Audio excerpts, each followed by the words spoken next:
Hello everyone, welcome to my channel. Please subscribe and keep watching more details. Bold and the Beautiful. Brooke blows up her duty-bound theory. Bold and the Beautiful has Brooke Logan acting so sure that Ridge Forrester's heart still belongs to her that she even pities Taylor Hayes this week on the CBS soap. Brooke's theory is that Ridge feels obligated to commit himself to Taylor. She feels sorry for Taylor being his second choice and wonders why she would even want him under these circumstances. Brooke also thinks Ridge will eventually return to her. But a desperate Taylor blows a hole in her rival's theory when she gets Ridge to accept her marriage proposal. Brooke Logan, Catherine Kelly Lang, has only herself to thank for Taylor Hayes. Rebecca Budig, mad dash to propose marriage.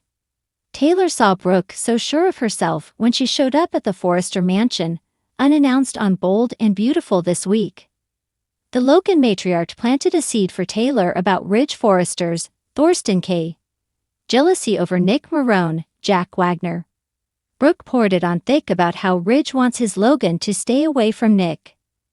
Taylor Hayes became even more insecure about her future with Ridge, thanks to Brooke this week on Bold and Beautiful. So by the time Brooke left the Forrester mansion, Taylor was wringing her hands and looking anxious. This put Taylor on edge and sent her straight to Ridge with a plan to cement their relationship. And it worked. Ridge's response when Taylor pops the question ends with him saying, "I want to marry you. I want to be your husband." On Bold and the Beautiful this week, we see Nick at a table at Il Giardino. His seat is concealed behind some shrubs from Ridge and Taylor's table. While they don't see him, Nick is in earshot of Taylor's proposal to Ridge. And it looks like Nick wastes no time bringing the news to Brooke Logan this week. Bold and the Beautiful spoilers have Brooke crushed by the engagement news. So it seems that Brooke, who wants nothing more than for Ridge to come back home to her, blew it. By prancing around Taylor Hayes and tossing out digs to make her think Ridge Forrester is jealous, Brooke Logan set this engagement in motion. Brooke Logan had always believed in love, wild, reckless, inconvenient love. But somewhere along the line, she had tried to tame it. Tried to funnel it into neat, presentable packages: family, responsibility, commitment. The problem was, Brooke wasn't made for neat. She was passion wrapped in silk, fire under gloss, the thunder before a storm. And today she was done pretending otherwise. It all began with a letter. A crisp ivory envelope slid under her door at Forrester Creations, sealed with a gold crest and her name written in Ridge's firm, familiar hand. It was the kind of thing Ridge did when he didn't want to talk. When words would fail him and silence needed dressing. She held it in trembling fingers, her heart galloping ahead before her eyes could catch up. "Brooke," it began, "you've always followed your heart. I used to admire that, sometimes envy it. But you're right, things are different now. We have responsibilities. We have people depending on us. Maybe love isn't everything anymore."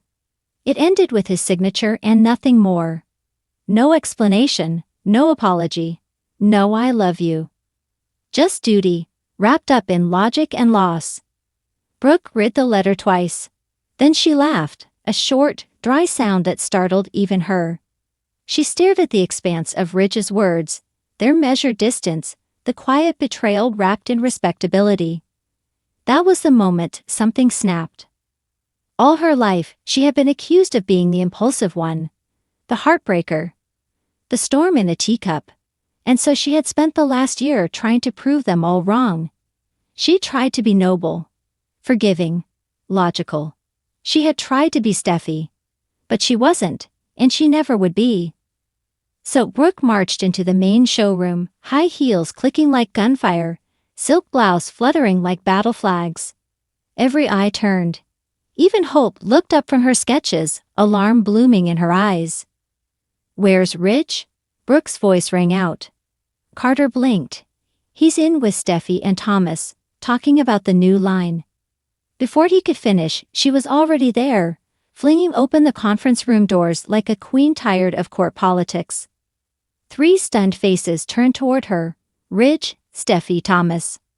"Brooke," Ridge began, but she cut him off with a glare that could sandblast walls. No, no more speeches. No more quiet decisions made behind closed doors. I read your letter. Ridge exhaled, weary. Then you understand. I understand that you've buried your feelings under obligation, she snapped. I understand that you've wrapped up fear in a pretty box called responsibility and tried to convince yourself it's love's final form. But it's not. Thomas rolled his eyes. Do we really have to do this again?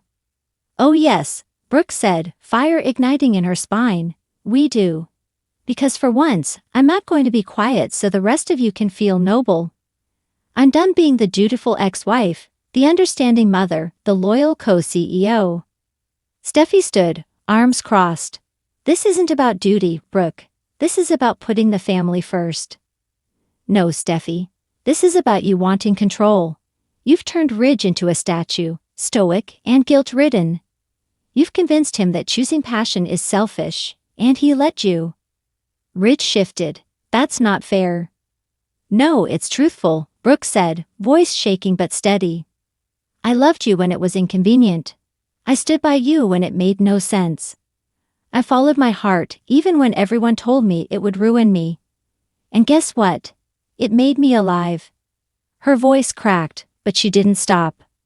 I tried your way, the careful way, the duty-bound theory. But all it did was bury me, so I'm digging myself out, right here, right now. Rich stepped forward, brow furrowed. What are you saying? I'm saying I'm done waiting for you to choose between your daughter's approval and your heart, she said. You don't get to be Switzerland in your own love story. Thomas let out a long breath, sarcastic. Wow. The Brooke Logan Show, live and unfiltered. Better than the Steffi soap opera, where no one breathes without her permission. Brooke shot back, then turned her gaze back to Ridge. I don't want half of you. I never have. If you can't love me with your whole heart, messy, inconvenient, and real, then I'd rather have nothing. Silence fell like snow, soft, but suffocating. Ridge stared at her, the weight of years and missteps behind his eyes. I didn't write that letter to end us. I wrote it because I thought it was what you wanted. Stability. Peace. She smiled sadly. You thought wrong. I don't want peace if it means pretending. I want love. Fireworks. The chaos and the comfort. Steffi looked at her father, voice cool. And what about what's best for the family? Brooke turned on her, fierce and radiant. A family built on fear isn't strong. It's fragile. And it breaks. Over and over. I'm not here to keep patching the cracks. I'm here to live. For a long beat, no one moved.